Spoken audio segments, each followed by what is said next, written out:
प्यारे बच्चों, नमस्कार। आज हम जो है अपनी 10वीं कक्षा के पाठ्यक्रम में संकलित क्षितिज पुस्तक में सर्वेश्वर दयाल सक्सेना द्वारा रचित संस्मरण मानवीय करुणा की दिव्य चमक पढ़ने जा रहे हैं।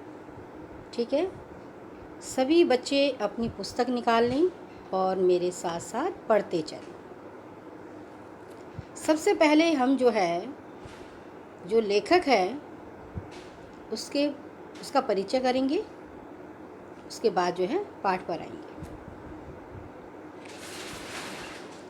सर्वेश्वर दयाल सक्सेना का जन्म 1927 में जिला बस्ती उत्तर प्रदेश में हुआ। कहाँ हुआ इनका? उत्तर प्रदेश में जिला था बस्ती। उनका उच्च शिक्षा इलाहाबाद विश्वविद्यालय में हुई। उच्च शिक्षा कहाँ हुई? इलाहाबाद में। वे अध्यापक, आकाशवाणी में सहायक प्रोड्यूसर, दिनमान में उप संपादक और पराग के संपादक रहे। सन 1983 में अचानक से इनकी मृत्यु हो गई। निधन मतलब मृत्यु। सर्वेश्वर दयाल सक्सेना बहुमुखी प्रतिभा के साहित्यकार थे। वे कवि भी थे, कहानीकार भी थे, उपन्यासकार भी थे और निबंधकार और नाटककार भी थे। सर्वेश्वर की प्रमुख कृतियां हैं काठ की घंटियां, कुआनो नदी, जंगल का दर्द, खूंटियों पर टंगे लोग कविता संग्रह है, पागल कुत्तों का मसीहा, सोया हुआ जल उपन्यास है इनका, लड़ाई कहानी संग्रह है, बकरी नाटक है, भों भों खों खों, बतूता का जूता, लाख की नाक बाल साहित्य है, चर्चे और चरखे उनके लेखों का जो संग्रह है, खूंटियों पर टंगे लोग पर उन्हें साहित्य अकादमी द्वारा पुरस्कृत भी किया गया। सर्वेश्वर की पहचान मध्यम वर्गीय आकांक्षाओं के लेखकों के रूप में की जाती है। कौन सा मध्यम वर्गीय? कौन से वर्ग से संबंध रखते हैं? मध्यम वर्ग से। उच्च वर्ग नहीं, निम्न वर्ग नहीं, मध्यम वर्ग जैसा हम और आप लोगों का वर्ग है। आकांक्षाओं के लेखक के रूप में कि इनकी आकांक्षाएं ऊंची हैं और उसके रूप में इनकी पहचान की जाती है। मध्य वर्गीय जीवन की महत्वाकांक्षाओं, क्योंकि मध्यम वर्गीय लोग उनकी महत्वाकांक्षाएं थोड़ा सा अधिक होती है, क्योंकि कुछ आकांक्षाएं पूरी हो जाती हैं, कुछ जो उनकी अधूरी भी रह जाती हैं। उनकी महत्वाकांक्षाओं में जैसे स्वप्नों, संघर्ष, शोषण, हताशा और कुंठा का चित्रण उनके साहित्य में मिलता है। ये तो आम सभी व्यक्तियों के जीवन में ये सभी चीज़ें होती हैं। सभी का स्वभाव स्वप्न देखना और संघर्षों से जूझना, तो चाहे मध्यम वर्ग है, चाहे निम्न वर्ग है, चाहे उच्च वर्ग है, सभी को संघर्षों से तो जूझना पड़ता ही है। शोषण है, थोड़ा सा दबाव रहता है। हताशा होती है, निराश होती है, कुंठा होती है, किसी चीज़ को जब नहीं मिलती वो चीज़ तो पाने की इच्छा रहती है तो कुंठाग्रस्त हो जाता है। तो इनके साहित्य में ये सब मिलता है। सर्वेश्वर जी स्तंभकार थे और चर्चे और चरखे नाम से दिनमान में जो भी स्तंभ लिखते थे उनमें बेबाक सच कहने का साहस दिखाते थे। इनके अंदर ऐसी प्रवृत्ति थी, ऐसा भाव रखते थे कि जो सच बात है उसको सबसे ज़्यादा कहने में ये किसी भी तरह का संकोच नहीं करते थे। उनकी जो अभिव्यक्ति है, कहने का भाव है, अभिव्यक्त करने की जो रुचि है, वो सहजता और स्वाभाविकता को लिए हुए है। चलिए बच्चों, मैं आपको पाठ समझाती हूँ। अब ये संस्मरण है, मानवीय करुणा की दिव्य चमक। क्या है? एक संस्मरण है। इसमें लेखक सर्वेश्वर दयाल सक्सेना जी ने अपनी भावात्मक स्पष्टता दिखाई है। इन्होंने संस्मरण होता है किसी को हमारी स्मृतियों में, यादों में, हमारे मानस पटल पर अंकित हो जाना और उसे हम याद करते हैं तो उनकी विषय में हम लिख डालते हैं। जब वो हमारे स्मृतियों के मानस पटल पर इतने अंकित हो जाते हैं कि उन्हें हम लेखनी का एक रूप दे देते हैं। और वो लेखनी की जो विधा है हिंदी साहित्य की वो क्या कहलाती है? संस्मरण कहलाती है। फादर को याद करना, क्या कहा लेखक ने? फादर को याद करना एक उदास शांत संगीत को सुनने जैसा है। कैसा संगीत? उदास और शांत। उनको देखना करुणा के निर्मल जल में स्नान करने जैसा था। देखो कितनी अच्छी मतलब भावात्मक बात कही है कि उनको देखना कैसे? करुणा के, दया के ऐसे निर्मल भाव से जल में स्नान करने जैसा था कि सभी को जब वो देखते थे, मिलते थे, उनका भाव कैसा होता था? करुणा से भरा हुआ, सबके प्रति प्यार भरा, दया का भाव, सबके भला करने का भाव उनके अंदर रहता था। और उनसे बात करना, क्या कहा लेखक ने? कर्म के संकल्प से भरना था। किसके संकल्प से? कर्म से। कि कहते हैं कि कर्म करते चलो, फल की इच्छा मत करो। कि हमारे जो बड़े बड़े जो ग्रंथ हैं, जैसे हमारा भगवत गीता है, तो उसमें भी कर्म को प्रधानता दी गई है। हम लोग बहुत बारी जो है अधिकारों की आशा करते हैं, तो अधिकारों के साथ साथ सबसे पहले हमारा क्या होता है? सबसे पहले होता है हमारा कर्तव्य, होता है हमारा कर्म होता है, उसके बाद ही हमें अधिकार की आशा करनी चाहिए। अब क्या कहा देखो, संस्मरण स्मृतियों से बनता है। किससे कहा? यादों से बनता है। संस्मरण क्या होता है? यादों से। और स्मृतियाँ जो होती हैं वो पहले विश्वास होता है, उसमें नियता, विश्वसनीयता उससे महत्वपूर्ण और बना देती हैं। कि किसी के प्रति हमारा विश्वास होना, उसकी विश्वास के निकट होना, वो उसे और भी ज़्यादा महत्वपूर्ण बना देती हैं। अब फादर कामिल बुल्के पर लिखा सर्वेश्वर दयाल सक्सेना द्वारा यह संस्मरण इस कोटि पर बिल्कुल खरा उतरता है। किसी प्रकार की कोई बनावट नहीं है, बिल्कुल अपने उसमें साफ और स्पष्ट खरा उतरना। अपने को भारतीय कहने वाले फादर बुल्के जन्मे तो कहाँ? बेल्जियम में। बेल्जियम कहाँ है? यूरोप में है। और वहाँ पर वो शहर कौन सा है? Reims chapel. कौन सा है? रेम्स चैपल शहर में, जो जहाँ पर गिरजे, क्योंकि आपने देखा होगा ईसाई लोग जो हैं वो गिरजाघर में जाते हैं। वहाँ पर जो अपने यहाँ मंदिरों में पंडित होते हैं और मस्जिदों में जो मौलवी और काजी होते हैं, वहाँ पर इसमें चर्च में क्या होते हैं? गिरजाघरों में कौन होते हैं? पादरी होते हैं। तो पादरियों, धर्म गुरुओं और संतों की भूमि कही जाती है। कौन सी जगह?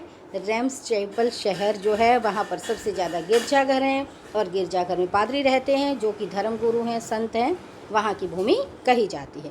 परंतु उन्होंने अपनी कर्म भूमि भारत को बनाया। किसने? फादर बुल्के ने। किसको कर्म भूमि बनाया? भारत को। फादर बुल्के एक सन्यासी थे। क्या कहा लेखक ने? कौन से लेखक ने? सर्वेश्वर दयाल सक्सेना ने फादर बुल्के को एक सन्यासी कहा, परंतु पारंपरिक अर्थ में नहीं। परंपराओं का अर्थ है उसमें नहीं।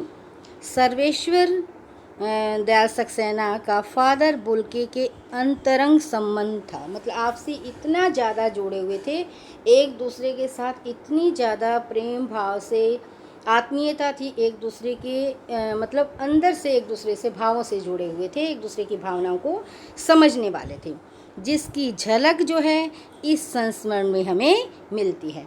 लेखक मानता है कि जब तक राम कथा है, कौन सी कथा? जैसे हम लोग जो है कुछ भी होता है सबसे पहले भगवान का, राम का नाम लेते हैं और उनकी कथाएं करते हैं। जैसे हनुमान चालीसा, रामायण, सुंदरकांड, ये सब जो है राम से ही संबंधित हैं सारी चीज़ें। और इसी तरह जब तक कहा लेखक ने राम कथा है, तब तक ये फादर बुल्के भी हमारी उसमें हमेशा याद किए जाएंगे। इस विदेशी भारतीय साधु को याद किया जाएगा। क्या कहा लेखक ने? क्या माना लेखक ने? कि जब तक राम कथा है तभी तक इस विदेशी भारतीय साधु को याद किया जाएगा तथा उन्हें हिंदी भाषा और बोलियों के अगाध प्रेम का उदाहरण माना जाएगा। ऐसा प्रेम जिसकी की किसी के साथ भी तुलना न की जा सके। इतना गहरा हिंदी के साथ, हिंदी भाषा प्रेम, हिंदी की बोलियों के साथ प्रेम, भारतीय भाषाओं के प्रति प्रेम अगाध है, जिसकी कोई भी था नहीं ले सकता। चलिए आगे पाठ पढ़ते हैं, पाठ का सार समझाते चलते हैं हम आपको। अब लेखक ने देखिए क्या कहा। लेखक ने कहा फादर को जहरबाज से नहीं मरना चाहिए था। इतने अच्छे व्यक्ति, गुणों से संपन्न, करुणा भाव रखने वाले, जिसकी रगों में, जिसकी नसों में, रोम रोम में दूसरों के लिए मिठास, अमृत के अतिरिक्त कुछ नहीं था। उनके प्रत्येक भाव में क्या था? मिठास और अमृत। अमृत होता है जिसको आदमी पान करके हमेशा के लिए अमर हो जाता है। तो उनके लिए जहरबाद होता है, जो एक सबसे ऐसी बीमारी है जिसका कोई लाइलाज बीमारी कहते हैं, कैंसर, उससे उनका निधन हो गया था। तो भगवान से भी कह रहे हैं कि क्या विधि का विधान है, ये क्या रचा है भगवान ने। इतने श्रेष्ठ व्यक्ति को, इतने अच्छे व्यक्ति को, जो दूसरों के लिए हमेशा अच्छे भाव, अच्छे अमृत की तरह विचार रखना, और फिर उनके साथ ऐसा। ये सवाल किस ईश्वर से पूछें? क्या कहा लेखक ने?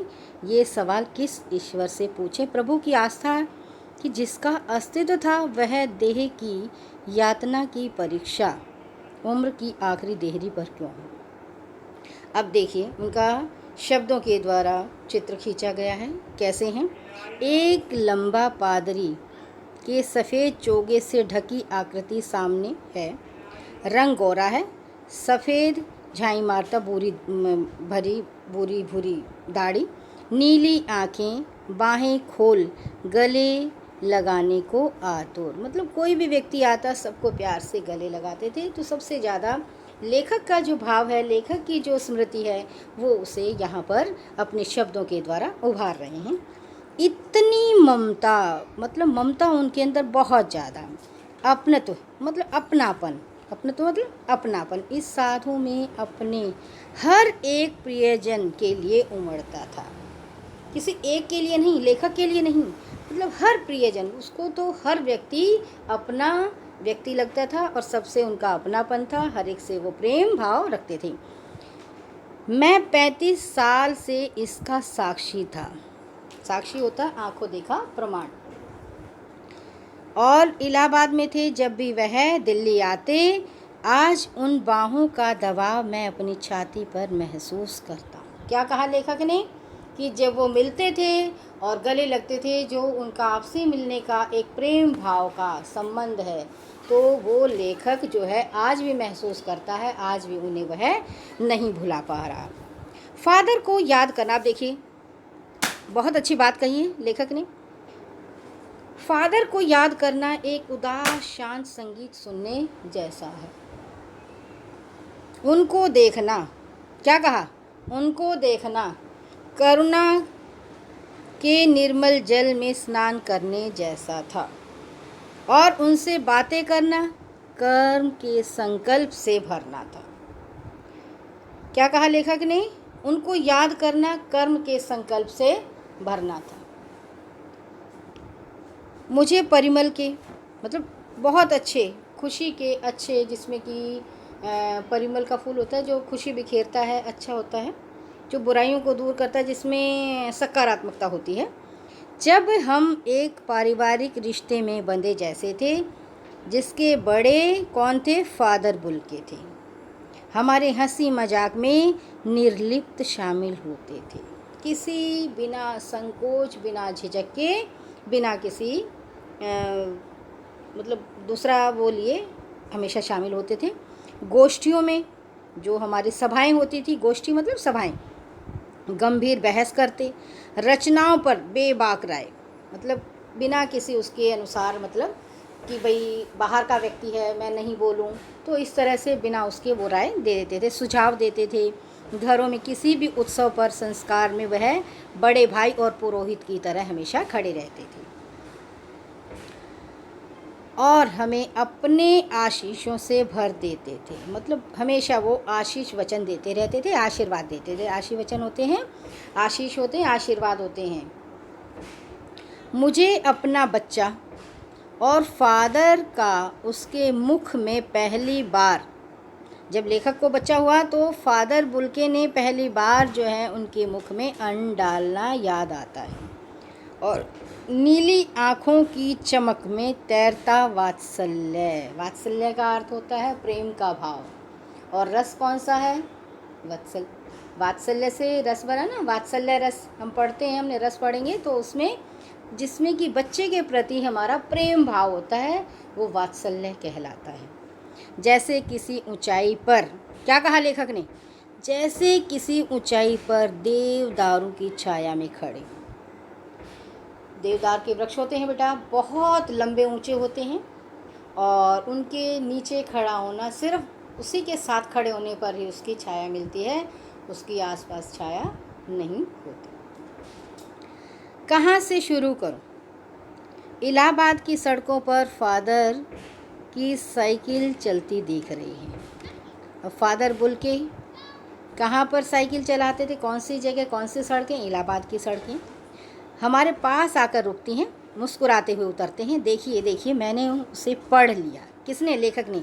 और मैं कहना चाहता हूँ उनको क्रोध में कभी नहीं देखा। कौन कह रहा है? लेखक कह रहा है। आवेश में देखा है, जोश में देखा है, आवेश में देखा है और ममता तथा प्यार के लबालब छलकता महसूस किया है कि उनके मन से भाव जो निकले हमेशा ममता के, प्रेम के और प्यार से लबालब छलकते हुए। जैसे प्याला जो है, भरा हुआ प्याला छलकता है, तो ऐसे ही उनके भाव जो है छलकते हुए महसूस होते थे। अक्सर उन्हें देखकर लगता था कि बेल्जियम में इंजीनियरिंग के, इन्होंने क्या किया था? इंजीनियरिंग के अंतिम वर्षों में पहुंचकर उनके मन में सन्यासी बनने की इच्छा कैसे जाग उठी। जबकि घर भरा पूरा था, 2 भाई थे, 1 बहन और माँ पिताजी सभी थे। आपको अपने देश की याद आती है? कौन पूछ रहा है? लेखक पूछ रहा है। मेरा देश तो भारत है। कौन कह रहा है? किसने कहा? फादर बुल्के ने कहा। मैं जन्मभूमि की पूछ रहा हूँ। हाँ आती है, बहुत सुंदर है। जन्मभूमि मेरी है रेम्सचैपल। क्या बताया? रेम्सचैपल कहाँ पर है? यूरोप में है। उसकी राजधानी क्या है? बेल्जियम है। घर में किसी की याद? माँ की याद आती है। किसकी? सभी को माँ की याद आती है, जो हमारी जन्मदात्री होती है, जन्म देने वाली होती है, संसार में लेकर आने वाली होती है, सारी खुशियों से हमारे दामन को भरने वाली होती है। अपने आंचल की छाया में, लाड प्यार के दुलार में हमें पालती पोसती है और बड़ा करती है। इस संसार की सभी अच्छाई और बुराइयों से हमें अवगत कराती है। तो क्यों ना आएगी माँ की याद? बहुत याद आती है। फिर अक्सर माँ की स्मृतियों में डूब जाते हुए देखा है। उनकी माँ की चिट्ठियाँ अक्सर उनके पास आती थी। किसकी चिट्ठियाँ आती थी? माँ की। अपने अभिन्न मित्र डॉक्टर रघुवंश को वह उन चिट्ठियों को दिखाते थे। उनके देखिए मित्र का नाम आ गया। अभिन्न होता है जो एक दूसरे से अलग न हो। ठीक है। पिता और भाइयों के लिए बहुत लगाव मन में नहीं था। पिता व्यवसायी थे, व्यापार करने वाले थे। एक भाई वहीं पादरी हो गया था, एक भाई तो वहीं किसी चर्च में पादरी हो गया था। एक भाई काम करता था, परिवार था। बहन सख्त और जिद्दी थी। बहुत देर उसने शादी की, मतलब देरी से शादी की। फादर की एकाध बार उसकी शादी की चिंता व्यक्त करते उन दिनों देखा। भारत में बस जाने के बाद 2 या 3 बार अपने परिवार से मिलने वो बेल्जियम गए। वो ज़्यादा बार बेल्जियम नहीं गए। जब वो भारत में आ गए सिर्फ 2-3 बार ही वो बेल्जियम गए। कहा मैं तो एक सन्यासी हूँ, आप सब छोड़कर क्यों चले आए? प्रभु की इच्छा। किसकी इच्छा व्यक्त की उन्होंने? कि ये सब, इन सब के पीछे क्या थी? प्रभु की इच्छा। और वह बालकों सी सरलता से मुस्कुराते हुए बोले, माँ ने बचपन में ही घोषित कर दिया था कि लड़का हाथ से गया। माँ ने तो बालपन में ही कह दिया था। सचमुच इंजीनियरिंग के अंतिम वर्ष की पढ़ाई छोड़ फादर बुल्के सन्यासी होने का धर्मगुरु के पास आ गए। और कहा कि मैं संन्यास लेना चाहता हूँ तथा एक शर्त रखो, संन्यास लेते समय संन्यास चाहने वाला शर्त रख सकता है कि मैं भारत जाऊँगा। इनकी शर्त क्या थी कि मैं भारत जाऊँगा। भारत जाने की बात क्यों उठी नहीं जानता, बस मन में था। उसकी शर्त मान ली गई और वह भारत आ गए और जेसुइट संघ में 2 साल पादरियों के बीच में धर्माचार की पढ़ाई की और फिर 9-10 वर्ष तक दार्जिलिंग में पढ़ते रहे। कलकत्ता से इन्होंने क्या किया, बीए किया और इलाहाबाद में एमए किया। उन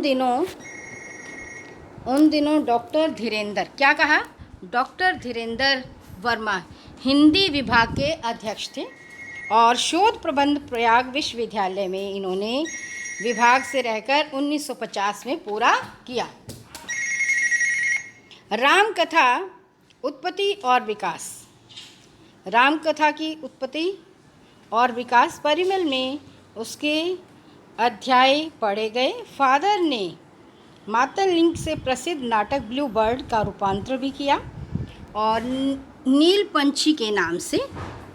बाद में सेंट जेवियर्स कॉलेज रांची में हिंदी तथा संस्कृत विभाग के अध्यक्ष हो गए, विभाग के अध्यक्ष हो गए और उन्होंने वहाँ अपनी प्रसिद्ध अंग्रेजी हिंदी कोश तैयार किया और बाइबल का अनुवाद भी किया। वो बीमार हो गए, पटना आए, दिल्ली आए, चले गए। 47 वर्ष देश में रहकर और 73 वर्ष की ज़िंदगी जीकर। अब क्या बताया लेखक ने कि उन्होंने रांची में सेंट जेवियर्स कॉलेज में उन्होंने उसका रूपांतर किया नील पंछी का, ब्लू बर्ड जो है सालिम अली की, आपने पढ़ा है। और रांची में हिंदी संस्कृत विभाग के विभाग अध्यक्ष रहे और इन्होंने अंग्रेजी हिंदी शब्दकोश तैयार किया, बाइबल का अनुवाद किया और फिर ये बीमार हो गए, पटना आ गए, दिल्ली आकर चले गए। 47 वर्ष ये भारत में रहे और 73 वर्ष की ज़िंदगी इन्होंने जी। फादर बुल्के संकल्प से सन्यासी थे। कभी लगता था कि मन से सन्यासी नहीं थे, संकल्प से सन्यासी थे, मन से सन्यासी नहीं थे। रिश्ते बनाते थे तो तोड़ते नहीं थे। 10 साल बाद मिलने के बाद भी उनकी गंध, उनका अपनापन महसूस होता था। जब वे दिल्ली आते ज़रूर मिलते, खोज कर समय निकाल कर गर्मी सर्दी बरसात झेल कर मिलते, चाहे 2 मिनट के लिए ही सही। यह कौन सन्यासी करता है? कोई व्यक्ति, ये तो सन्यासी की बात है, एक साधारण व्यक्ति भी नहीं करता। उनकी चिंता हिंदी को राजभाषा के रूप में देखने की थी। उनकी सबसे ज़्यादा चिंता क्या थी कि हिंदी को राजभाषा बनाया जाए, राजकाज की भाषा बनाया जाए। हर मंच पर उन्हें तकलीफ़ होती थी जब वो मतलब हिंदी का दुरुपयोग होते देखते थे और उसमें जो है अचानक से तर्क दे देते थे। बस इसी सवाल पर उन्होंने झुंझलाते हुए देखा है और हिंदी वालों द्वारा हिंदी की अपेक्षा उन्हें दुख होता था। जो व्यक्ति जो है, हिंदुस्तान के ही लोग अपनी हिंदी भाषा की उपेक्षा करते थे। घर परिवार के बारे में, निजी दुख तकलीफ़ के बारे में पूछना उनका स्वभाव था। बड़े से बड़े दुख से में भी उनके मुख से सांत्वना के जादू भरे शब्द सुनने होते थे। मतलब सांत्वना भरे शब्दों का उच्चारण करते थे, वही बोलते थे और ऐसा लगता था उनके शब्दों को सुनकर, बातों को सुनकर कि वो ऐसी रोशनी भर देते थे कि किसी गहरी तपस्या से जन्मती है। हर मौत दिखाती है जीवन की एक नई राह। मुझे अपनी पत्नी और पुत्र की मृत्यु याद आ रही है। अब जो है लेखक जो है कौन, सर्वेश्वर दयाल सक्सेना। अब उन्हें अपनी पत्नी और पुत्र की मृत्यु भी याद आ गई है और फादर के शब्दों से झरती विरल शांति। तो उन्होंने उस समय जो है फादर बुल्के ने उनको बहुत अच्छे शब्दों के द्वारा ही सांत्वना दी होगी, विरल शांति दी होगी। आज वो नहीं है। कौन नहीं है? फादर बुल्के नहीं है। दिल्ली में बीमार रहे और पता नहीं चला। बाहें खोलकर इस बार उन्होंने गले नहीं लगाया। जब देखा तब वे बाहें दोनों हाथों की सूजी उंगलियों को उलझाए ताबूत के जिस्म पर पड़ी थी, अर्थात वो अभी संसार में नहीं थे। जो शांति थी वह चेहरे पर स्थिर थी, तरलता जम गई थी, मतलब उसमें किसी प्रकार की कोई चेतना नहीं थी। 18 अगस्त 1982 की सुबह 10 बजे का समय था। कौन सा? जब उनको अंतिम समय में जब उनकी मुलाकात हुई। दिल्ली के कश्मीरी गेट के निकलसन कब्रगाह में उनका ताबूत एक छोटी सी नीली गाड़ी से उतारा गया और कुछ पादरी, रघुवंश जी का बेटा और उनके परिजन राजेश्वर सिंह उसे उतार रहे थे। ये सारा परिचय दे दिया लेखक ने कि उनको वहाँ पर कौन उतार रहा था। फिर उसे उठाकर एक लंबी सकरी उदास पेड़ों की घनी छाँव वाली सड़क से कब्रगाह के आखिरी छोर तक, मतलब किनारे तक ले गए, जहाँ धरती की गोद में सुलाने के लिए कब्र अवाक मुँह खोले लेटी थी। ऊपर करील की घनी छाँ थी, करील होते झाड़ियों की छाँ थी। चारों ओर कब्रें तेज़ धूप के व्रत, मतलब तेज़ धूप से उन पर अपना आवरण डाल रही थी। जनेंद्र कुमार, विजेंद्र स्नातक, अजीत कुमार, डॉक्टर निर्मल जैन और मसीही समुदाय के लोग, मतलब मसीहा समुदाय के लोग और पादरीगण उनके बीच में गैरिक वस्त्र पहने इलाहाबाद के प्रसिद्ध विज्ञान शिक्षक डॉक्टर सत्य प्रकाश और डॉक्टर रघुवंश भी, जो अकेले उस समय संकरी सड़कों की ठंडी उदासी में बहुत पहले ही खामोश दुख की किन्हीं अपरिचित आहटों से दबे हुए थे, सिमट आए थे कब्र के चारों तरफ। मतलब ये सभी लोग जो है परिचित गण थे जिनका लेखक ने नाम बताया, और वो कब्र के चारों ओर खड़े थे। फादर की देह पहले कब्र के ऊपर लेटाई गई। देखो पूरा चित्र प्रस्तुत किया है शब्दों के द्वारा, रेखा चित्र, कि कैसे उनकी जो है अंतिम संस्कार में कैसे उनको कब्र में लेटाया गया। मसीही विधि से, कौन सी विधि? मसीही विधि से उनका अंतिम संस्कार हुआ। रांची के फादर पास्कल तान्यू के द्वारा उन्होंने हिंदी में मसीही विधि से प्रार्थना की और फिर सेंट जेवियर्स के डायरेक्टर फादर पास्कल ने उनके जीवन और कर्म पर श्रद्धांजलि अर्पित करते हुए कहा कि फादर बुल्के इस धरती में जा रहे हैं, धरती में समा रहे हैं। इस धरती से ऐसे ही रतन और पैदा हों। क्या कहा उन्होंने? कि इस धरती से ऐसे ही रतन और पैदा हों। सत्य प्रकाश ने भी अपनी श्रद्धांजलि में उनके अनुकरणीय जीवन को नमन किया। किसने? डॉक्टर सत्य प्रकाश ने, कि उनका जीवन जो है हमारे लिए अनुकरणीय है, हमें उनका अनुकरण करना चाहिए। फिर देह कब्र में उतारी गई। मैं नहीं जानता इस सन्यासी ने कभी सोचा था या नहीं कि उसकी मृत्यु पर कोई रोएगा, लेकिन उस क्षण रोने वालों की कमी नहीं थी। जब कोई संसार से जाता है अच्छा व्यक्ति, तो सबकी आंखें जो है उनकी मतलब विदाई में नम्न हो जाती हैं, झुक जाती हैं, आँखों से बिना कहे आंसू बहते हैं, रोकने को रुकते भी नहीं हैं। नम आँखों से गिनना शाही फैलाना है। क्या कहा? कि नम आँखों से, गीली आँखों से, अश्रु भरी आँखों से उन सब को गिनना शाही फैलाने के समान है, गिना नहीं जाएगा, क्योंकि उन्होंने इतने नेक कार्य हैं। जैसे शाही फैलने पर हम किसी चीज़ को नहीं देख पाते, उसी प्रकार इसी तरह हमारे बीच से वो चले गए, हमसे सबसे अधिक छायादार, फल फूलों गंध से भरा। क्या कहा लेखक ने? छायादार वृक्ष होते हैं जिसके नीचे हमें कुछ शांति, सुकून, छाया मिलती है अच्छा बैठ के, और फल और फूल से लदे हुए, गंध खुशबू से भरे हुए, सबसे अलग, सबका होकर, ये सारे गुण बताए हैं फादर बुल्के की। सबसे ऊंचाइयों पर मानवीय करुणा की दिव्य चमक में लहलाता खड़ा था, जिसकी स्मृति, जिसकी यादगार हम सब के मन में उनके निकट थी। किसी यज्ञ की पवित्र आग। क्या कहा? देखिए लेखक ने कितनी अच्छी बात कही है कि पवित्र आग, यज्ञ की पवित्र आग की आँच की तरह आजीवन बनी रहेगी। मतलब उनके गुणों का जो वर्णन है, उनके गुण हैं जो उन सब हम भारतीयों के लिए अनुकरणीय रहेंगे। उस पवित्र ज्योति की याद में मैं श्रद्धानत हूँ, मैं नम्न हूँ। मैं उस पवित्र ज्योति को हमेशा याद करता हूँ और हमेशा याद करता रहूँगा। धन्यवाद बच्चों, समझ आ गया होगा।